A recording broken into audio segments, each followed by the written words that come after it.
Hey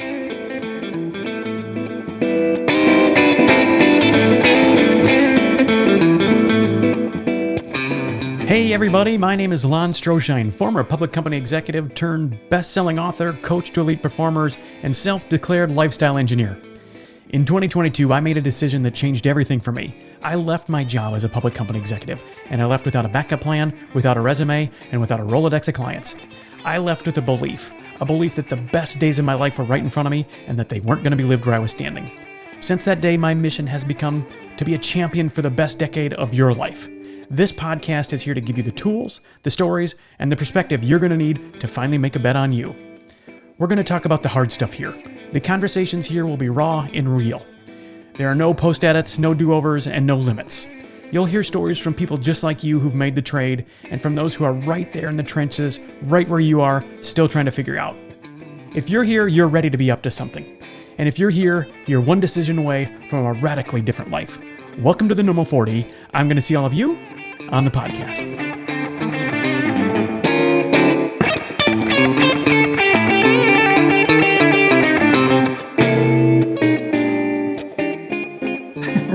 So, are you ready to cut a podcast, the Normal 40 podcast? Are you ready to do this? Yeah, totally ready. Are you excited or nervous or scared or none of the above? Excited. I always have like a little bit of, because you and I are talking for the first time, but I feel like I know you because I've listened to your podcast, but that you don't know me, but you're also like, you're a wonderful conversationalist. So yeah, I'd say 80% excited, 20% nervous. Awesome. Well, let's go with that. And you just said something so important.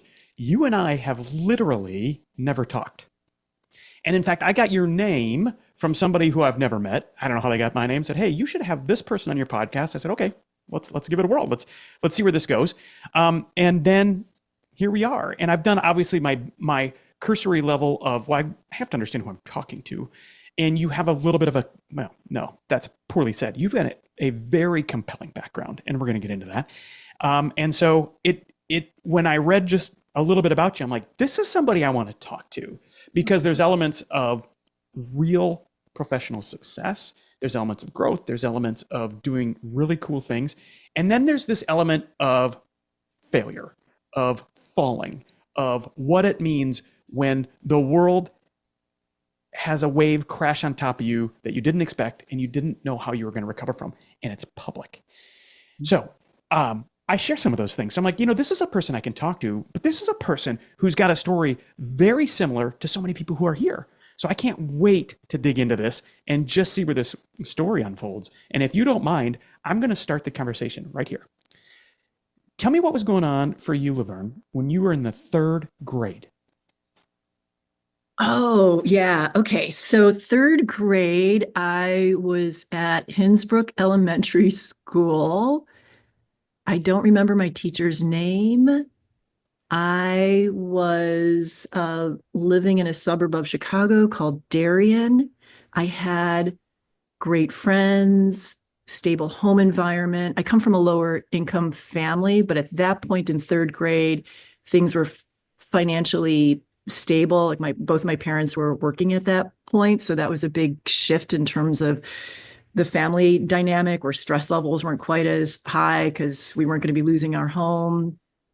And so in third grade, I feel like things were a little sort of idyllic. Walk to school, walk back home, have a snack, go out and play until dinner time. Yeah, that's what I recall about third grade.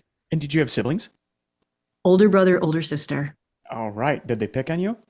My older brother would pin me down and tickle me, but as a quick aside, I just spent 2 weeks in Japan with my older brother, and it's the first time in our entire lives that we've actually spent that quality time together. And so like where we were just tied at the hip, and it was an amazing trip.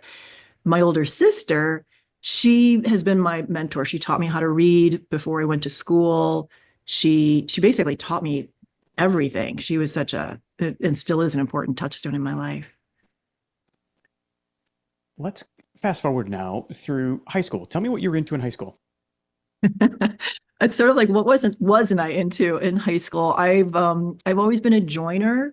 So I'm a little embarrassed to say this, but I'll say it anyway. I was a cheerleader. But I also shouldn't be embarrassed because I feel like that's so much of what I've done in my professional life is I love being a cheerleader. I love helping people across their finish line. I love rooting people on. I was in school plays and musicals. I was on the student council. I was the secretary because I love organization and taking notes. Yeah, I did. I basically anything I could join, I would join. What were you great at? I mean, even at a young age, you just kind of knew how, you know what, I've got a knack for this. And even I don't need teachers or coaches or parents to tell me. I just know I'm pretty damn good at this. What is that? Okay, I love this question so much because I love to organize and create systems and processes. So when I was growing up, I begged my parents and they allowed me to have a subscription to Tiger Beat, which was the magazine that had like Leif Garrett and Jimmy McNichol and the Bay City Rollers. And when I would like just wait and get so excited, every day checking the mailbox. And when that arrived, I would read the magazine from cover to cover. And then I would very carefully cut out the photos of my favorite musicians and actors. And then I created a filing system. And I had my little, I forgot what it's called, like, oh, the label maker. And I had my little label maker. And I would just like organize my photos of all of the people that I loved and adored and had crushes on. You're you're really painting a picture that so many of us can really relate to. A magazine subscription. I mean, just think of how foreign that is. I've got kids, right? I've got kids that range in age from 13 to 21.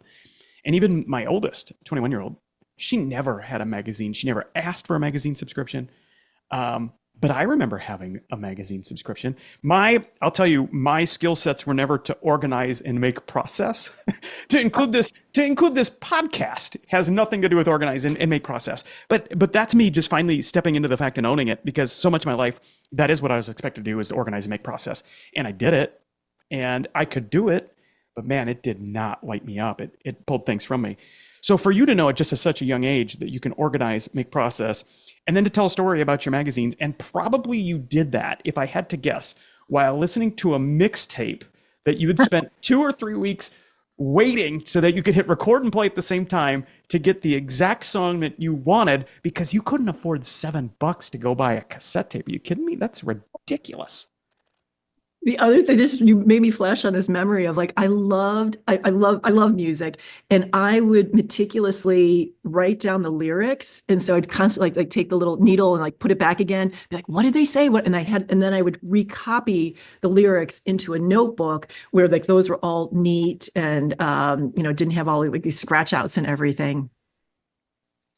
Wouldn't Man, it be super fun to open up a trunk and find your scrapbook and your lyrics and flash back to 14-year-old Laverne and what was going on?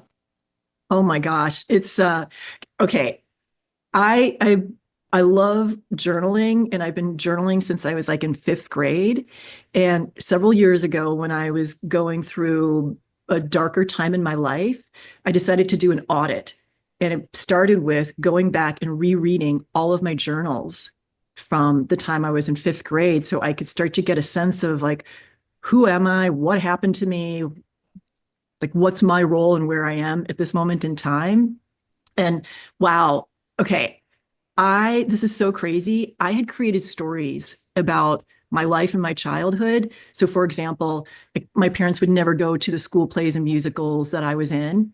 And it was like, woe is me. They didn't support me. And then I'm reading in my journal on mom and dad dropped me off. And then I got to see them in the audience and they brought me flowers. And I was like, how did I make up this story about my parents not being supportive of me?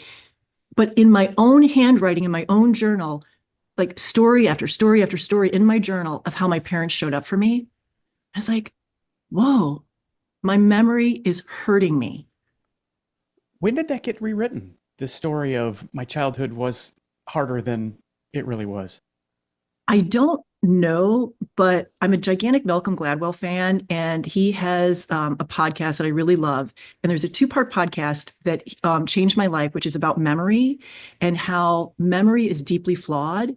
And that as humans, we make up stories because we can't tolerate uncertainty. So we are meaning making machines. And we make up these stories to fill up gaps or to make ourselves the heroes of our own stories. And so somewhere along the line, and I wish I knew how or why or when, I created this story that was completely unfounded. And I don't know how it served me, but realizing that I did come from an amazing family, a stable family, a family that loved me. Yes, we had our challenges, but I was like, whoa, it changed the trajectory for me. Are your folks still alive? No, sadly, my mom died in 91 and my dad died in 2006. So I'm an orphan. Give me, from this point in your life, a favorite memory of your mom and dad. Oh gosh, that's so the one that just immediately popped up is on occasion, my mom, dad, and I, just the three of us, my older brother and sister didn't always go. We would drive to the neighborhood where I was born called Bellwood, Illinois, and there's a little stand called Mickey's Beef. You just walk up to the counter and you order a beef sandwich. And my favorite memory is when we would do that and we'd sit in the car and eat our beef sandwiches and French fries. It was just, I loved it. I loved it so much. I loved the drive. I loved going up to the counter with my dad, and I was responsible for getting the napkins and the salt packets. My mom would wait in the car because she didn't like to be around people. And the beef stand was very popular, so there was always a line. It's awesome. I love it. Um, so tell me about your life after high school graduation. Did you go to college? Tell me, let's transition into, we just wrapped up the inheritance phase of your life. You were born in a suburb of Chicago. You were born to parents who were worked hard. It sounds like I heard at some point in your childhood, your mom took a job to stabilize the family. And that had to be a transition, an incredible transition. My mom did the same thing when I was in sixth grade for the same reason. The 1980s were really tough on family farms, and a lot of farms needed the off-farm income. And that was a very transitional point in my life. And all of these things are just what we inherit. It's just based on who we were born to, the family we were born in, and kind of the habits of our parents. That's just what we're given. So we've come on. I want to come out of that phase, and it's kind of beautiful and romantic to look back at. And I want to step into this endowment phase of your life where you start making decisions for yourself. I do or don't want to go to college. I want to go to this college, not that college. And I want to start working on these types of activities, not these types of activities. Walk me through kind of how that started for you. Well, I'm the first and only person in my immediate family who went to college. My parents never graduated from high school. My mom actually never made it through elementary school. She was born in Osaka, Japan, grew up during World War II. So it just wasn't available to her. And my parents, though, really instilled in me a love of education. My dad, he wasn't diagnosed, but I'm pretty sure he was dyslexic, and I think he had some other learning disabilities. But he always had a stack of different magazines and newsletters because he was always trying to learn more. And so I just always knew I was going to go to college. I don't know why, but it was just something that was really important to me. And I was really fortunate to get into Northwestern University. I didn't even understand the significance of being accepted by Northwestern. I just had a teacher who said, "Oh, you should apply to Northwestern." I was waitlisted and I wound up enrolling at Indiana University. And then when I got the message in July, "You're off the wait list," my father, it was a very thoughtful but challenging conversation with my dad because I think we put like $100 down for a housing deposit at Indiana. And he's like, "I don't want to lose the housing deposit." And I'm really grateful. A friend of his said, "Gordy, if your kid gets into Northwestern, you figure it out." And my parents also, like, we didn't live on credit. They just had cash. We had no credit cards. So when I applied for financial aid, Northwestern looked at, "Oh, this is how much money's in the bank. You guys can afford for your kid to go to Northwestern." The truth is we couldn't. My parents made a huge financial sacrifice for me to go to Northwestern with and I did get a loan, but no financial aid whatsoever. I studied radio, TV, film because I love stories. I love television. And I actually wanted to study theater, but my dad was like, "I'm not paying for you to be an actor," which I completely understood. So I thought I was being clever by majoring in radio, TV, film because I thought it was the same thing, but in front of the camera instead of on stage. Lon, I was so painfully naive. I didn't know what I was doing. And I just got really lucky, and the universe took care of me. And I discovered, marrying all of that organizational stuff of like, putting my favorite crushes into file folders, that I actually really loved doing the behind the scenes work of the creative process. And suddenly I was like, oh, there are other options here. Yeah, because just like when you were 14 and you got your magazine, you could organize and process, put things into a process, make it make sense, take the disorganized and make it work for you. This makes perfect sense why this would be a fit for you. So you go into that, you've made your way into Northwestern. The first generation of your family to go to college, so there's probably already some element of pressure. You're using some of your parents' financial savings, which adds some pressure. You probably have older siblings wondering, I shouldn't make that assumption, but there can be some scenarios where siblings who didn't take advantage of that or didn't pursue that or didn't have the opportunity to go to college might look at you and say, well, why are mom and dad being so kind to Laverne when we never had that opportunity? So I mean, and we don't need to go there. I'm just saying there was a lot that we're kind of walking past with. I've got to make this work. There's pressure here. I can't get this wrong. And not the least of which is the problem that your dad just burned $100 on a deposit at another university that's not going to get spent. So I mean, there's all that other pressure. So tell me what happened after you got your degree and you started out into the world. So this is really, in retrospect, incredibly magical. I was very, very close to my mom, and I knew I was going to move to Los Angeles because I wanted to work in the entertainment industry. But there was something inside of me that was like, don't move yet. And so I stayed in Chicago, and I wrote and I produced educational films for 4 years. And I was in my first marriage at the time. Every weekend we would go and visit my parents. We'd do our laundry at my parents' house. And it was a very, doing that work was really beneficial to me. Finally, at 26, I'm ready to move to Hollywood. And it was during this time that my mom had not been feeling well. But I moved to LA anyway. And 4 weeks after I moved to Los Angeles, my mom was diagnosed with pancreatic cancer. And then 4 weeks later, she died. And it was so fast. And my takeaway from that time is I listened to that intuition, even though it made no sense whatsoever. I remember having so many conversations with myself. It's like, why am I staying in Chicago? I know I belong in Los Angeles. Why am I waiting to start my career in the entertainment industry? But it was like something was holding me back. And I am so grateful that I listened to that intuition, because I wouldn't have had those 4 years with my mom. And so I really try to remind myself of that, of even if something intellectually, logically, rationally makes no sense, but my body is telling me yes or no, I just have to listen to that. And I'm feeling a real shift in my energy right now, just remembering, how fast it was that my mom died. And I wanted to go back home, and she was like, absolutely not. She's like, you're pursuing your dream. She's like, don't come home. And I was like, I can get any assistant job. And she's like, absolutely not. And I regret listening to her. I feel like I should have just picked up my bags and moved back home so I could have been with her in those final weeks of her life. But So she was telling you to stay, and you were questioning her in what she was telling you. I wonder, when you were going back and you're doing this journal audit, and by the way, two things I want to say about a journal audit.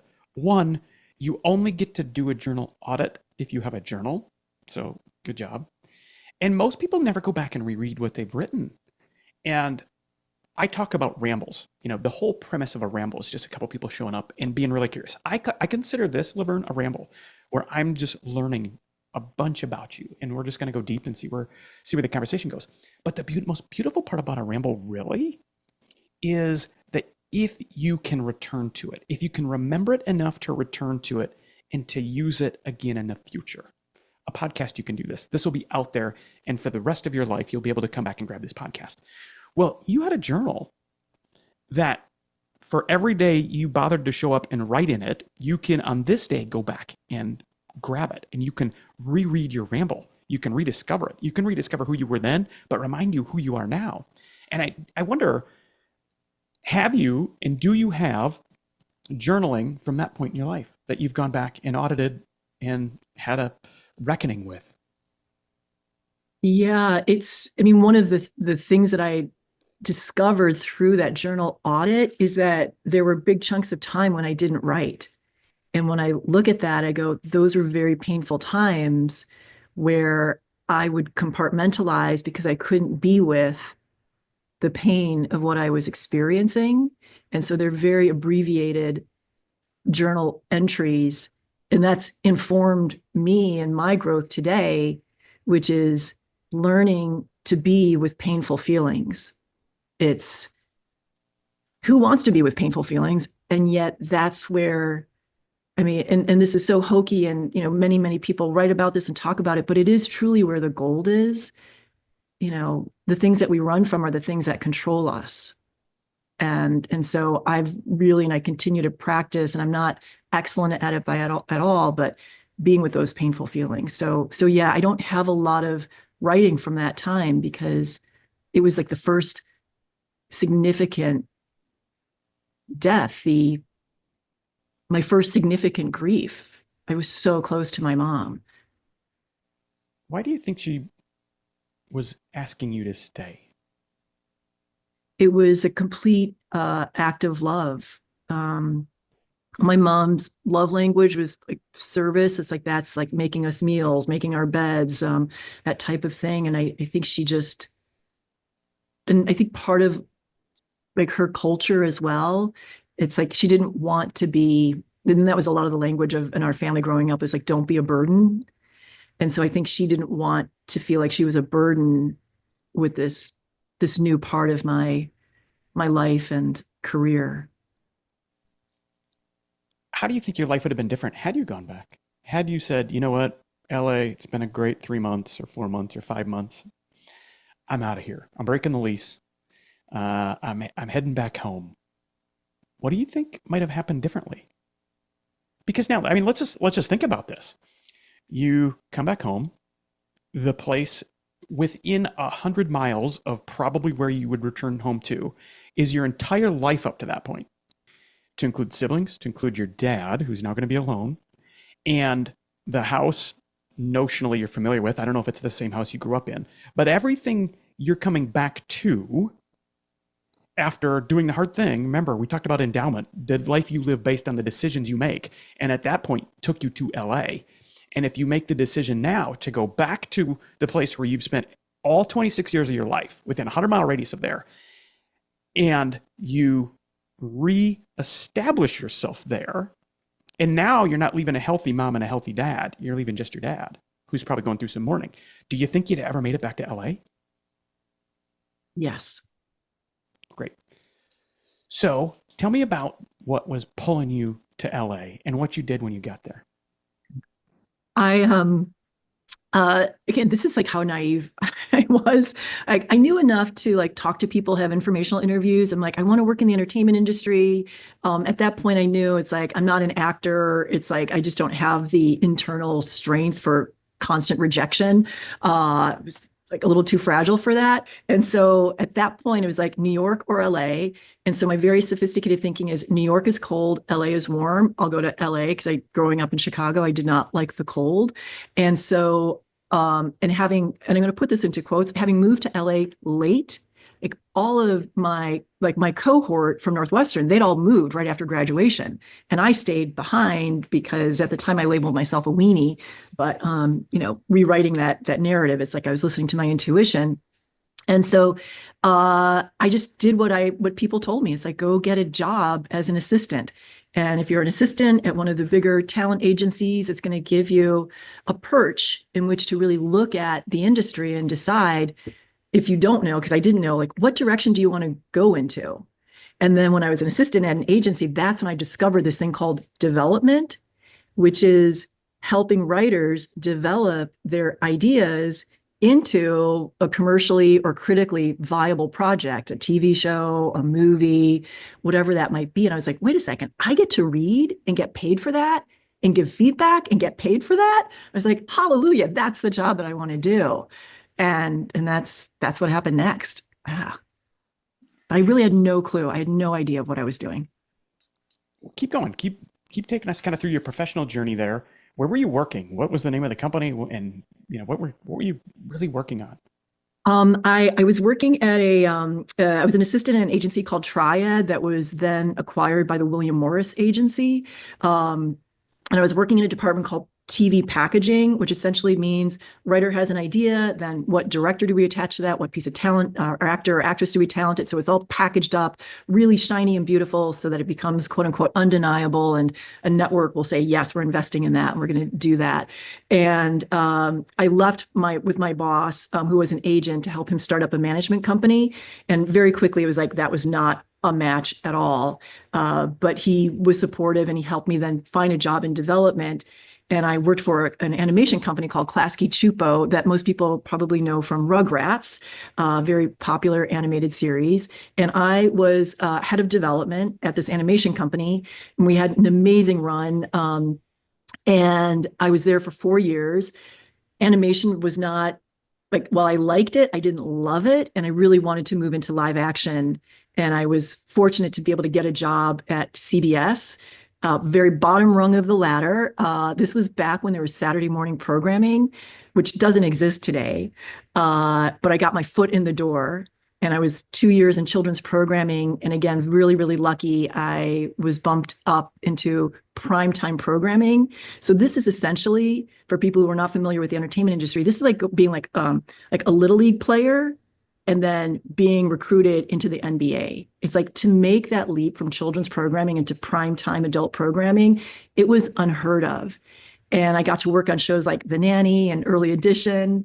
And then after another 2 years, I was promoted into what's called drama development, which is like, oh my God, it was like the most coveted department. And I became part of the team that developed the CSI franchise and Criminal Minds. And we took the network from last place to first. And Lon, it was so heady. It was so exciting to be part of this team that accomplished something so extraordinary. And then I was promoted again. And I was now head of the drama development department.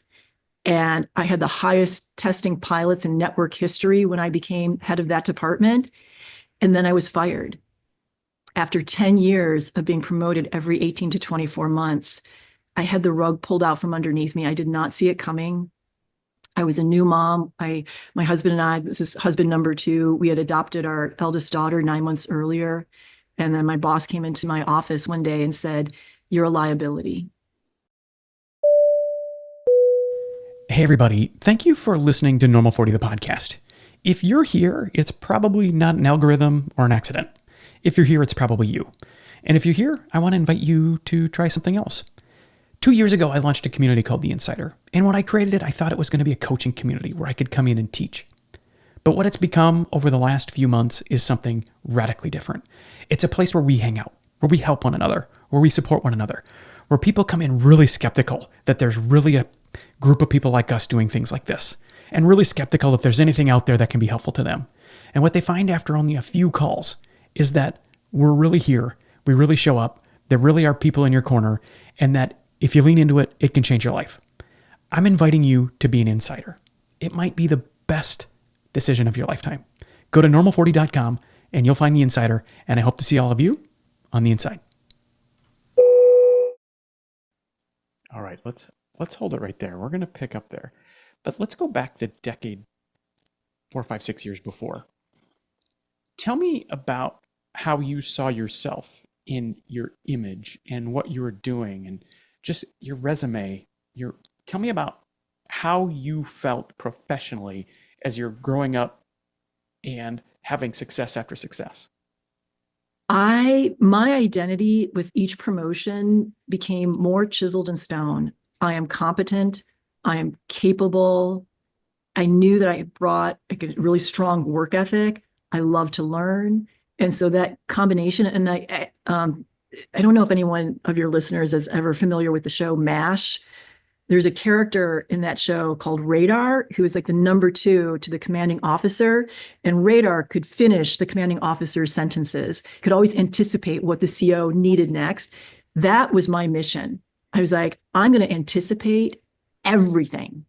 And so I would show up early, I would leave late, I'd be the first one to read scripts, I'd have my notes formulated, I'd had it, collated, like written out, because I didn't know what I was doing, but I thought, at least I'll be the first. It's like, I'll be the first in, last out, and that's how I'll prove myself. And everything that anybody like left anything out, I would read that, I would study that so that I could get better and better and better. And so, yeah, that was who I just really identified as being competent and capable. How many hours a week were you working during this phase of your life? Oh God. When was I not working? It was 7 days a week. I mean, I'd get into the office by 8, I'd leave.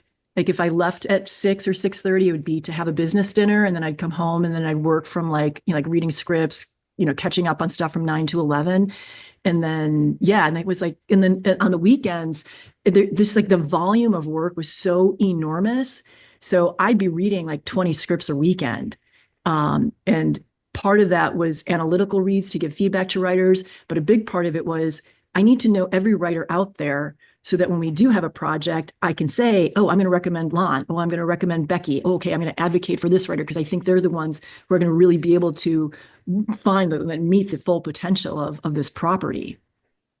So yeah, it was nonstop. And every time somebody came up and you got a promotion, let me say it a little bit different. Every time you were promoted, kind of explain to me, who was it? How did that come to be? I mean, did you have an advocate throughout, the kind of a singular person who was always, or was it somebody different every time who was just noticing what you were doing different? It was, I have been so fortunate. I've had so many advocates. I've never had a mentor. I would have people who would say, oh, Laverne would be great for this job. Oh, you need to meet Laverne. But when I look back at my career and I see the missteps that I made in the face plants, it's because I never found and nurtured a relationship with a mentor who could tell me some hard truths. It's like, Laverne, you're being really rigid. Laverne, you're being overly aggressive. Laverne, there's more than one right way to do something. Don't imprint your process on everybody. You have to respect that people are motivated in different ways, but I didn't see that.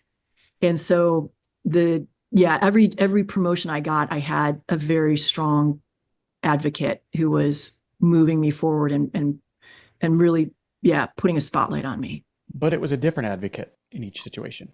Yeah.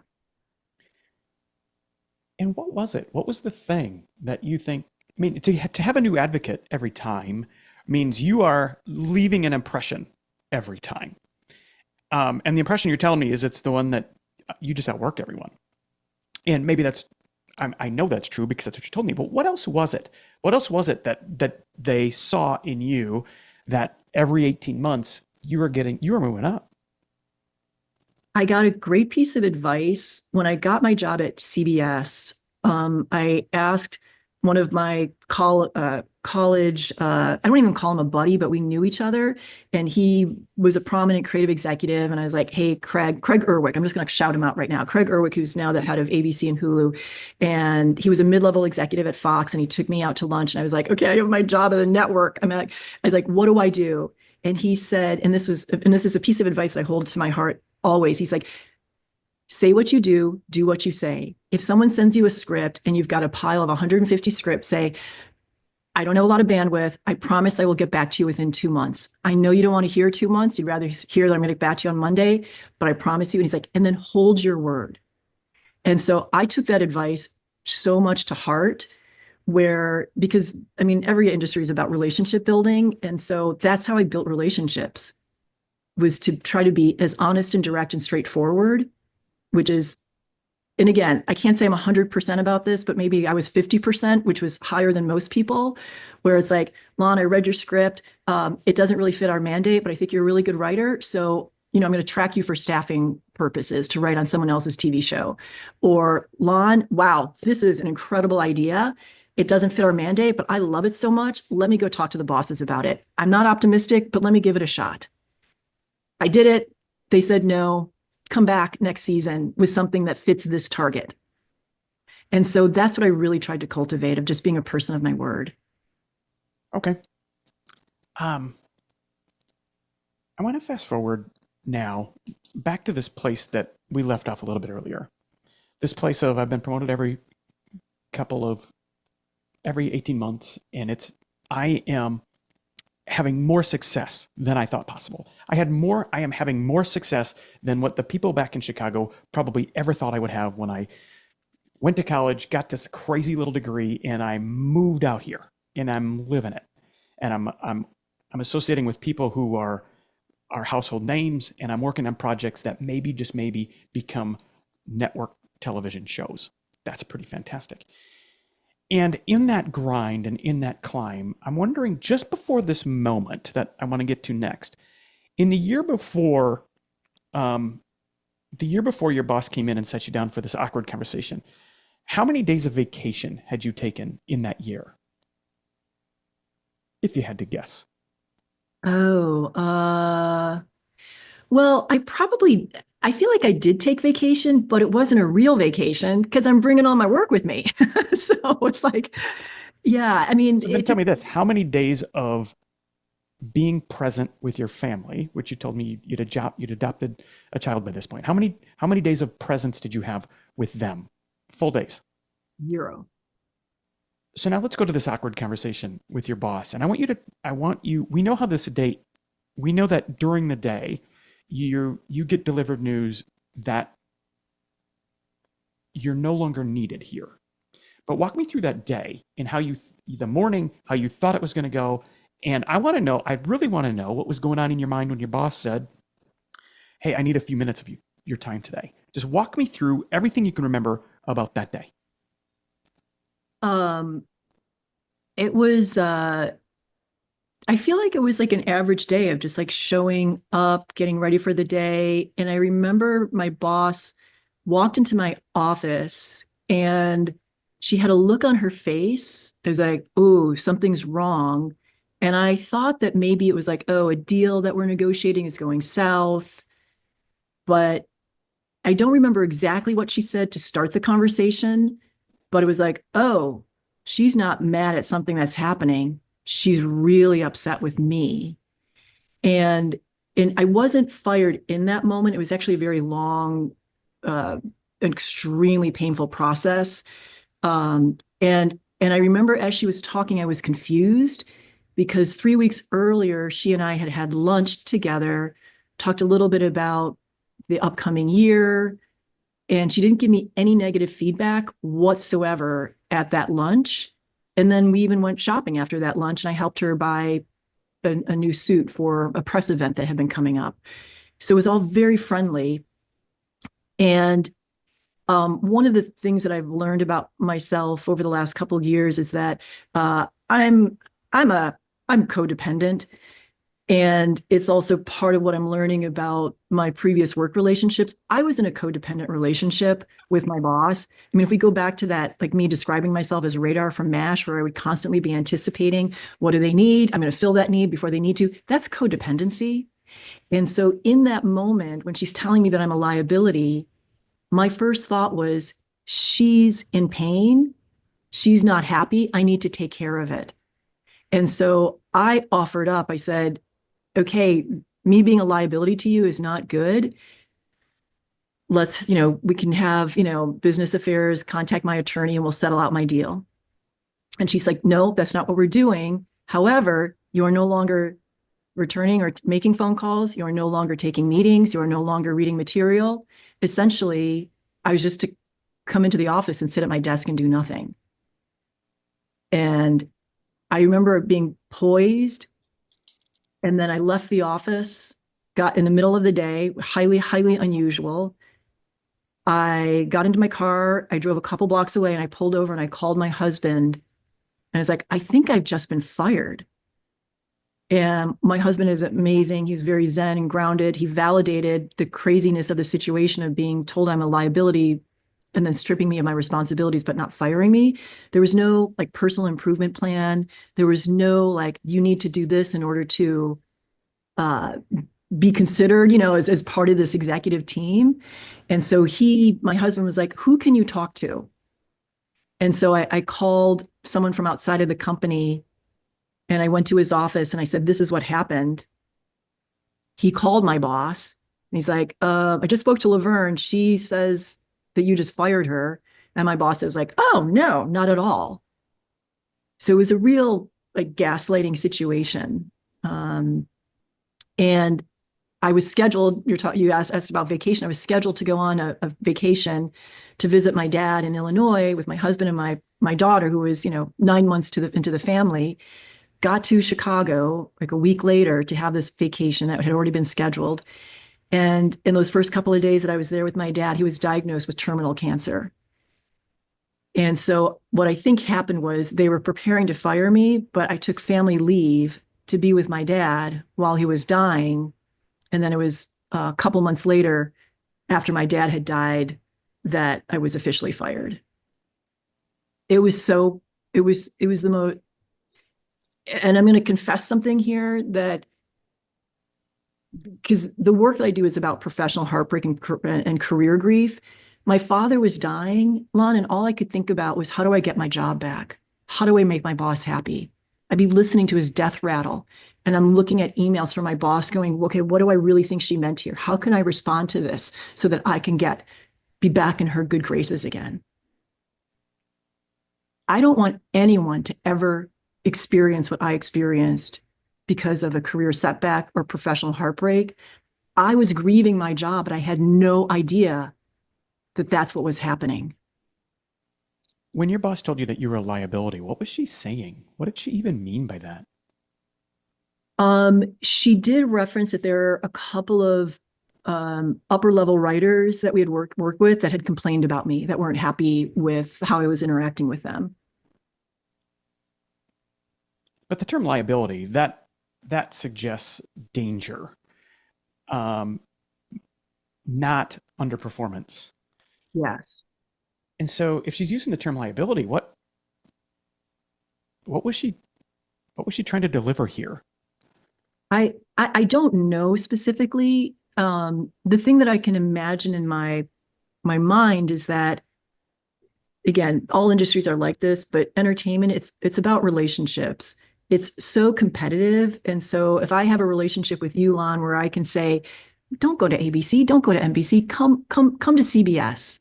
And so if you are not happy with me and I'm the head of a department, my ability to convince talent to come to the network is going to be impacted. Now, interestingly enough, I'm not for everybody. Nobody is. But a couple years after I was fired, I ran into a high-level writer who apologized to me. Like we're standing in the lobby of CAA, a big agency in entertainment. And he said, I'm so sorry. And I was like, oh, why? And he's like, you got thrown under the bus. They told me that you weren't advocating for my project. And I discovered that actually wasn't accurate. And it was right. And so I don't know exactly what was going on, but I do acknowledge and I do accept that there were writers that didn't like me and that we just, we didn't gel. So do you think it was misinformation actually that as you picked up this little clue years later? No, I don't know, but because I finally gave myself permission to grieve that loss, and it took me over 10 years to actually realize that I was grieving, that once I went through the mourning process, what I really discovered, because it's a kind of audit in a way, is that I just was no longer a match. After 10 years of being at the network, I essentially grew up there and I began to have independent thought. I began to advocate. I began to make a stronger stand for the things that I believed in. And the culture of CBS at that time, independent thought was not valued. And I was like a rebellious teenager going, well, I have this idea, or why are we doing this? We should be doing that. And that was not appreciated or respected or validated. And so, yeah, hard truth is the things that were important to me and how I had grown as a human being, it just no longer fit within that culture. So maybe you weren't a liability to CBS, you were a liability to your boss at CBS. I don't know. It's, after ruminating and thinking about it for over a decade, I've had to put that to bed. to make room for potential and possibility. I also believe that the universe was tough loving me because in my heart, I'm an entrepreneur. And even though I went on to a lot of other fancy gigs and went on to another big corporate job, it really wasn't aligned for truly who I am. But I sought out the safety of working in a corporate environment because, again, I'm so naive. I thought, oh, if I just work at a company and I work really hard and I'm loyal, then everything will be okay. Oh, and you had a guest on, or I actually read it in your newsletter, Lon. I'm forgetting the man's name.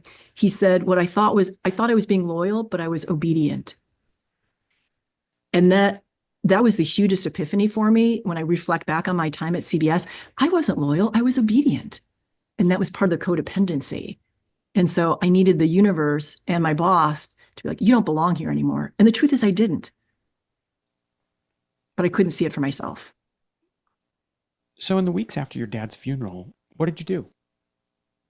I'm going to move my office is in my bedroom. I set this up when everything went into lockdown, not thinking I was going to be here 5 years later. Okay, so I'm going to move my head. Here's my bed. That's I stayed in that bed probably for a good 8 or 9 months. Depression. Oh yeah. And I'm high functioning. And again, it's like even though I went on to other jobs, I was still like filled with self-loathing. I mean, the self-hatred was so intense that how could I have screwed up an incredible opportunity like that? How could I have disappointed my boss, who I adored and respect and loved? Yeah, I hated myself. Who are you choosing to blame for what had happened to you? Me. And tell me, for anybody who's had a professional setback or been laid off or been fired, put into words what it is it felt like. Not just the moment of, not just the week of, not just the first time you didn't have W-2. Talk to me what it felt like emotionally for months. It was it's hard to put into words because my entire identity had been completely changed over a 12-month period of time. I was suddenly a mother and I felt wildly uncomfortable being a parent. I'd planned on taking 3 months of maternity leave and I wound up taking 4 weeks because I felt so uncomfortable being home with my daughter because I did not know what I was doing. So I wanted to run back to the office where I knew what I was doing. So I'm really grappling with this identity of motherhood and being at a complete loss. I'm now an orphan. Both of my parents have died. And then the one place where I feel competent and capable has been taken away from me. I was in a complete free fall and it felt terrifying. And to be completely transparent, suicidal ideation. I did not know how to move forward or even if I wanted to. So tell me about your worst day. They were all, I mean, there wasn't one single worst day. It was a whole decade long of worst days because I felt so broken. Who was showing up for you during this time? Who was there saying, Laverne isn't quite, she's not herself. Who's showing up for you during that point? My husband, I have amazing friends, and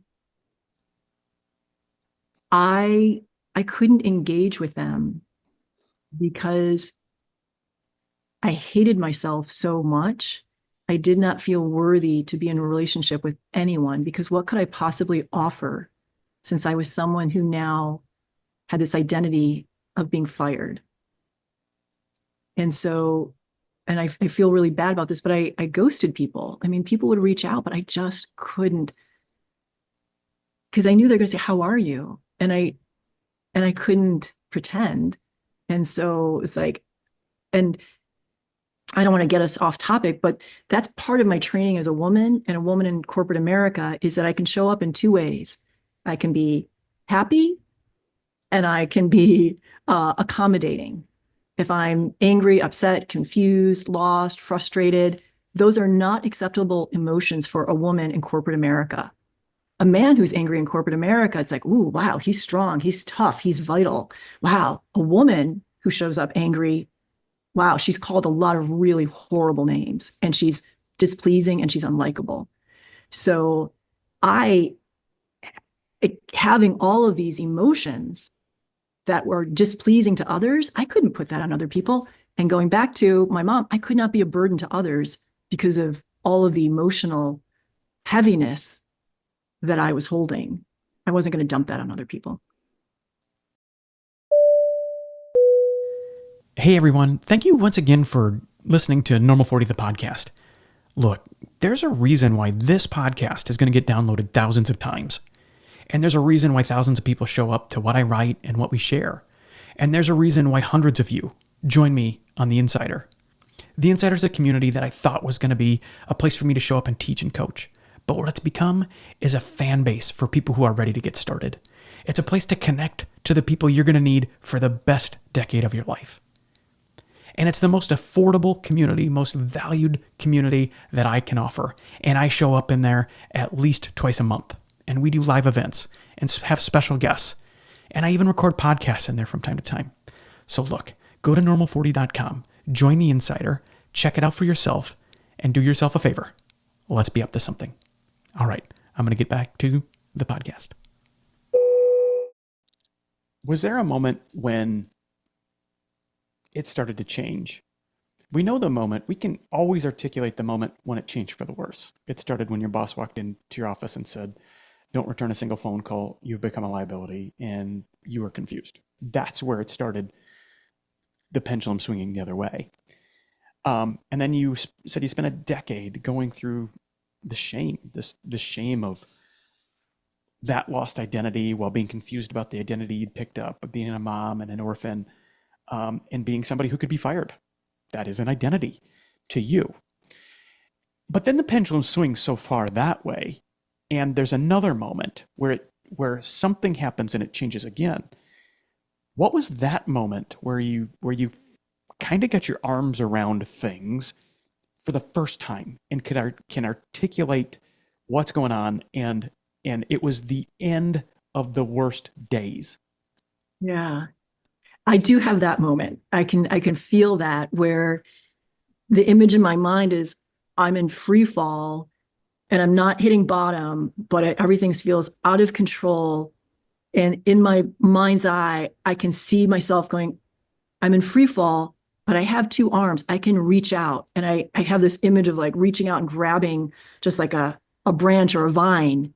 And that moment was when I was finally able to say, I need help. And I had lunch with my friend Scott Villa, and I literally confessed to him, I don't know what to do. And I had been in therapy, and I'm a big believer in therapy, but therapy was not helpful at all. And he said, you should talk to my coach.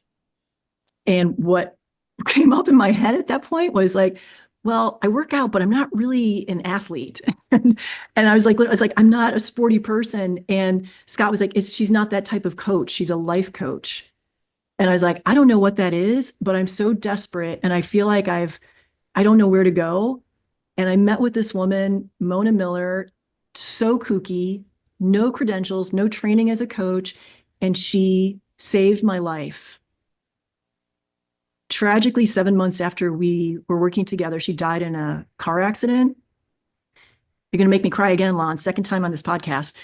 Her last voicemail to me was, because she had this hotline where clients could just leave messages or, vent or whatever. And that last voicemail back to me was she said, you know more than you think you do. We'll talk Tuesday. And I held on to that. I know more than I think I do. And because I wanted to understand what she did as a coach, I wound up enrolling in a coach training program because I just wanted to understand how she worked with me to help me start to get my life back on track. And then I discovered, oh my God, I love being a coach. I think this is my calling. But it was that lunch when I was finally able to say to someone that I respected and trusted, I'm out of answers. I don't know what to do. So you then, I'm trying to figure out, let's talk about Mona, what was her secret sauce? What was she able to do that a therapist couldn't? No knock on therapists, and that obviously isn't what this is about. But everybody kind of responds to help or needs help or is inspired to help themselves differently. That's just a fact. And for you, Mona had that ingredient, whatever that was. And I'd love to know from you, what do you think it was? What was the thing that she was able to tap into that was exactly what you needed for where you were in your grieving process? Yeah. And at that point, I didn't know I was grieving, but I remember this conversation because I'm a copious note taker. It's like, like I study, I do my homework, I'm an A+ student, and I've been working with Mona for a couple of months, and probably 95% of what she said to me went over my head. I didn't know what she was talking about because I had no relationship with self. I had no spirituality whatsoever. But I would take my notes and I'd go back and I'd journal and I'd try to figure it out. I finally was like, I'm wasting my time and my money with Mona. I have to tell her that I don't get it. And I remember sitting across from her and I literally was saying in a whisper, Mona, I don't know what you're talking about. And I felt so much shame because I had this identity of being competent and capable and an A+ student. And I said, and I feel so stupid. And she said, oh, honey, that's because you are stupid. Now we can start the real work. Because as long as you keep coming in here thinking that you know everything and being the A+ student, you have nowhere to go. And that was so transformed because no one in my entire life had ever called me stupid. And by not being stupid, by not knowing, by not accepting how limited I am, I couldn't really fully receive everything that she had to offer me. You know what she gave you, right? What would it Permission. tell me what to see? She gave you permission. For the first time in your life, you didn't have to be the A+ student. You didn't have to anticipate the needs of everyone else to hold yourself up to the standard that you think everyone has for you. And she, for the first time, maybe ever, in everything you've shared with me, and we started at third grade, you never got to be the one that was there to learn how to help yourself. Going all the way back to the $100 deposit that your dad put down, it was about not disappointing dad. And she's the first person who came along who said, you have all the permission in the world to start over, to do it your way. And you have my permission to be the person who doesn't know what to do next, who doesn't know what I need next, who doesn't even know what you need next. You have my permission. And the only way you're ever going to work on understanding what you need next is to know that you need to know you don't know. And there's this incredible release of just weight, pressure, anxiety, just this, that everything that's surrounds you and keeps you bottled up. The moment you feel you have permission to be someone else, to do something else, to chase something else, to talk another way, the moment you realize that you have permission to do the hard work of knowing what it is you sound like when you get to sound like you, which means you have to know what you sound like, which means you have to remember what you sound like, which means you have to put out of concept, out of thought, what other people need you to sound like. And your whole life was kind of built on knowing what other people needed you to sound like. And finally, when she said, honey, you are stupid, it was your permission to be stupid, which isn't you being stupid, it's you being ready. And that's exactly what she said. Now that you've accepted that, we can start doing the work. So she didn't mean you're stupid. She meant you are ready. And it gave you permission to now start the healing process. That's a really good coach. Yeah, she was extraordinary. She saved my life. So now that you had this permission to go figure out what Laverne sounds like when you get to sound like you, what did you do? How did you feel, first of all, in the moments and weeks after that? How did you change, like emotionally, physically, spiritually? And then what'd you do? I wish it was a light switch. And I have clients who come to me wanting the light switch, and it's not a lot.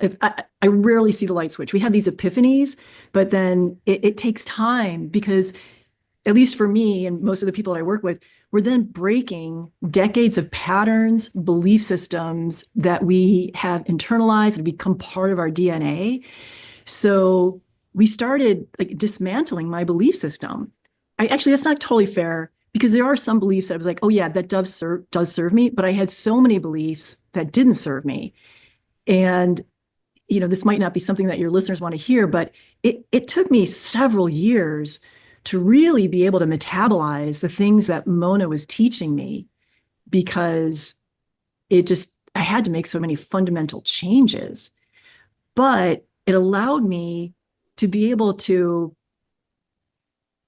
find comfort and excitement around taking risks, about saying to someone, I don't know what that is, and showing up not knowing what I don't know. And then that's where possibilities started to emerge. And sadly, I did, not even sadly, it's just normal. It's like how human of me that I made choices that were aligned with the previous belief system. So it took years for me to dismantle a lot of that stuff. And, finally, like in these last several years, I'm finally doing the things that are really aligned with who I am and who I want to be and the impact that I want to make on the world. And I'm able to now like navigate those challenges a little differently, or a lot differently, I should say. And I really appreciate this question, Lon. You ask so many great questions. Is what's popping up for me right now is that I'm finally embracing, just really recently, I actually do I have choice. Like I get to make choices for myself that have nothing to do with how I think you're going to respond. Do you know what I call that? What? Freedom. Yes. Everybody, Yes. you and I share a demographic. That's why we're doing this podcast. And so many people show up. I just told you about a call that I had accidentally scheduled where 6 people showed up for a call that was supposed to be a one-on-one. And when I have these one-on-ones, I ask them a question, tell me what you're feeling. And they give me all of the terms that you'd imagine of people who are feeling like they've got so much, but feel so little, and they don't know what to do about it. And so I say, okay, that's great. I understand all that. I know exactly where you're at, but tell me what the dream is for you. And the number one answer out of 1,000 conversations, more than 90% of the time is, I don't know. That's why I'm talking to you. And I know that they don't know. It's a trick question. And just like Mona did, I ask them that trick question because until they confess out loud, I know it. I don't know what I want. I know it's not this. And in 30 minutes, we're at that point. Maybe only 15 minutes into a call, we're at that point. Well, now we can start figuring out, well, if you know your future isn't where your feet are, and but you don't know what it is, you don't know what the best future of you looks like. Let's start. What are the ingredients of that? We can start building. And the number one answer when I ask the question, what are the ingredients of the future you want, is freedom. And what they're really saying is, I just don't want to do what I'm doing. Because none of them, if I say, okay, what's your definition of freedom? It's back to, what's the dream? They don't know. It's another way of saying, I don't want this anymore. So the hard work I have people do is, well, if you don't know what freedom is, then we still don't know what you want. We have no idea. You've got a word, and that word just means not what I have. It's freedom, because I don't have freedom, and that's what I want. So the hard work is define it. Put words to what freedom is. And to you just said, I get to show up and be me. I get to say what I want to say. I get to teach like I want to teach. I get to help I want to help. And I don't have a fear of consequence. If that isn't freedom, what am I missing? It is the perfect definition of living a life on mission, doing what's pure. You know who you're here to help. And we're going to go to there next. And just living this different pace, this different energy, and this different pressure. There's still pressure in it because it's still yours and you still care and all those things, but it's different. It's not the pressure you used to feel when you were trying to anticipate the needs of a CEO. That's very different pressure. This is just pressure of, I want to make sure I get it right for my client because they deserve it. And it's very different type of pressure. So now I want to help me understand now, who do you help? Who do you show up and help? And what do you help them navigate? Yeah, I really love to help people who are in career transition because I've lived that. So whether that means trying to get on the ladder or move up the ladder or jump off the ladder, or maybe someone's been shoved off the ladder, all sorts of different types of career transition. And so I love to, like, the work that I do falls into three categories, and it's always like spiritual, strategic, and tactical. But the thing that makes me unique as a coach is that I'm a grief recovery specialist. And what I've discovered is that transition, there's always some element of grief. And for different people, it's dialed up more or less, but there's loss. And so let's say you're being bumped up to CEO, there's a loss of you just simply can't be hands-on with product in the way that you used to be. And so while my client who's the CEO is, I've worked so hard for this moment in time, why am I also feeling sad? It's because you're grieving that part of your career journey is no longer going to be possible. I mean, we've talked about my firing, you know, very sadly and unfortunately, in terms of where our economy is today, people are being downsized, laid off, fired in droves. Artificial intelligence, which is, a boon to many businesses, it's also displacing people. McKinsey released a report that something like 15% of the workforce by 2030 will be displaced by AI. We're on the verge of a massive change in terms of how people are going to be living their careers and in what they need to do in order to be able to survive. And grief is going to be a huge part of that, because these identities that we've created, especially in Western culture, around, hey, I've just met you. What do you do? That is like the first thing that people ask. And if we don't have an answer for that, or we've been displaced, or we're in transition, so I help people in that way. How does somebody know when they need a grief recovery specialist? What are the things that they're ruminating over? Yeah, ruminating is one of them. We're feeling like, okay, I'm stuck in this cycle and I'm constantly like reliving things that have happened, what I could have done differently, what I should have been doing. There are also a lot of somatic experiences as well. Sleeping too much, insomnia, overeating, loss of appetite. There are cognition issues, focus, memory. And then there's also like nervous system dysregulation as well. And perhaps even like having a very short fuse, or like lethargy, things that, and like some of this is like signs of depression as well, but things that once brought you joy no longer bring you joy. And there's a heaviness to it. So those are all signs of grief. When you hear somebody who's got those signs of grief, what do you ask them to do? What's the first thing you say? I get it. I get it. Yeah. Let's do this. What is that first thing that even the people listening who are like, okay, I have some of those signs. I'm at the top of my game. I feel empty most days. I can't wait for Friday afternoon to come, and I always try to get out as early Friday as I can because I only get about 40 hours of myself on the weekend if I'm lucky. And that's assuming that my boss doesn't break in with a text saying, I need this report on Sunday by noon. That person, where do you ask them to start? Yeah. We start with what's been happening. And very much like our conversation today, it's like having the space where someone's asking questions and listening with like genuine curiosity. And so as people start to tell me their experience of their career, their job, their workplace, I'm listening for moments of loss, moments of attachment, because grief is really a reflection of attachment. So let's say you were fired and you're like, awesome, great, this is wonderful. I couldn't expect, this is the best thing that ever happened to me. It's because you were not attached to the job, the company, your career. For me, I was deeply attached to my job. So I'm listening for attachment. And so the first thing we do is to tell the story so that we can start to understand what are the losses.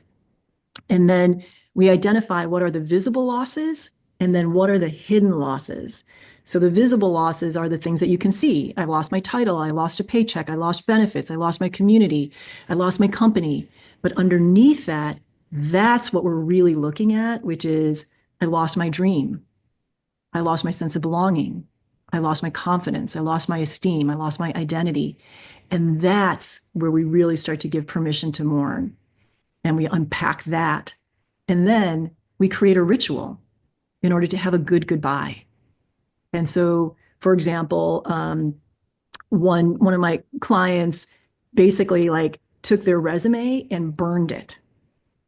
I have another client, a writer whose script never got made. She printed it out and she buried it and she gave it a eulogy. And at the end of it, she said, rest in peace.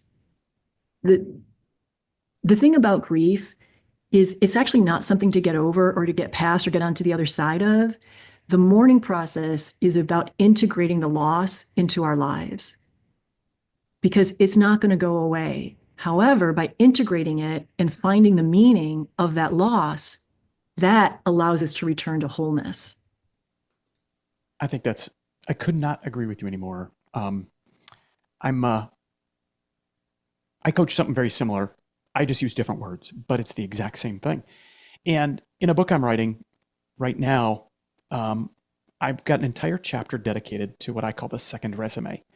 Because so many of the people who show up to me are the people who, when I go to their LinkedIn profile, or if they are looking to get promoted, or they are looking to chase the next rung of the ladder, or they're wondering why the next person hasn't come along, just like they did for you every 18 months and said, here, Laverne, do this. We see what you're doing here. Here, do this. And when that quits happening, when the people quit showing up and say, here, do this, there's this anxiety that kind of starts to build. So, well, am I going to stay here? Is this where I'm going to stay? Is this all there's going to be? And so many of them find me here and they don't know how they're going to move from the curve that they're on, that they feel like they're slipping on the backside of the curve, but there's another curve that continues to go up in the right, but they don't know how to get from the lower curve to the upper curve.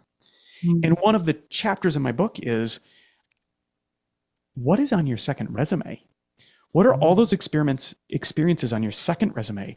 The shit you don't want to talk about, the things that you've been trying to avoid, the things that you've actively suppressed, the things like getting let go, the hard conversation you had with your boss, the pip that you ran at one point, the abuse you had as a child, the opportunities that didn't come your way the way you wanted to, the guilt you have because you didn't make it home when your parent passed. All of those things that are just there that you don't talk about, that once you realize that they actually have prepared you for something, they prepared you for the very things that your first resume can't. Yeah. And if you can figure out what they've taught you, and to use your word, how you're going to integrate them into what you're going to write for the next chapter of your life, well, now you've got an ability, now you've got a skill set that nobody else has, because you've got an experience that nobody else has. And if you can just be found by the people who need you, which means you have to have the courage to be somewhat public about what your story is, which is exactly what you're doing, then you've got a chance to connect with the people. You've got a chance of being found by the people who are actually praying to find you right now. But you've got to be willing to understand, articulate, and know what your second resume is doing for you. You have to put yourself in a position to be found. And then you have to know that you are prepared to help someone way before you're ready, way before you feel like you've got a certification or a program. You're just ready because you're a decent human being. And then you lean into that. And that is the power of the second resume. I'm loving this conversation so much, and what you described as that second resume and owning our story, owning that we are human, that we do extraordinary things, and then we do things that step on our values and what's important to us.